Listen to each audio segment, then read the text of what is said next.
আমাদের প্রজেক্ট শেষ 5 বছর যদি আমরা হিসাব করি, সুতরাং এখন আমরা কি করলাম, আমরা কিন্তু এখানে অস্থায়ী, কারণ আমরা ধাপে ধাপে বাংলাদেশের সমস্ত কিন্তু এই যুবকগুলো এখানে থাকবে, এই যুব অধিদপ্তর এরা একটা সরকারি কিন্তু জানার দরকার আছে, এবং আমাদেরও ওনাদের সাথে একটা সম্পর্ক, একটা লিঙ্ক। রিলাই কমিউনিটি সোসাইটি জামনাম ভাটবাজার ক্লাস। আসসালামু আলাইকুম, আমি অনামিকা এসএ লার্নিং যুব উদ্যোক্তা। শুভ সকাল।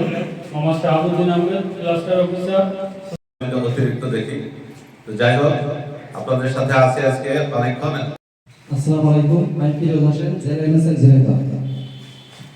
চাই তারুণের জন্য সবুজ দক্ষতা, তরুণরাই পারে এই। আসসালামু আলাইকুম, আমি বিলকিস আফরোজ। আমাদের উন্নয়নের ক্ষেত্রে সবচেয়ে বড় চ্যালেঞ্জ হয়ে দাঁড়িয়েছে হচ্ছে কর্মসংস্থান সৃষ্টি করা। আমার ভাষা, আমি রিজনাল ডাইরেক্টর। অলাভজনক প্রতিষ্ঠান, এটা 2001 সালে করে আসতেছি, সে বিষয়ে আমি ইতিপূর্বে বলছি। এখন স্পেশালি আজকে কমিউনিটি ডিস্ট্রিক্ট সোসাইটির বিষয় সদস্য রেপ্রেজেন্টেশন ক্যান্ডিডেট অ্যাসিস্ট্যান্ট হিসেবে কর্মরত। বলে দেন 3 নম্বর ক্লাসে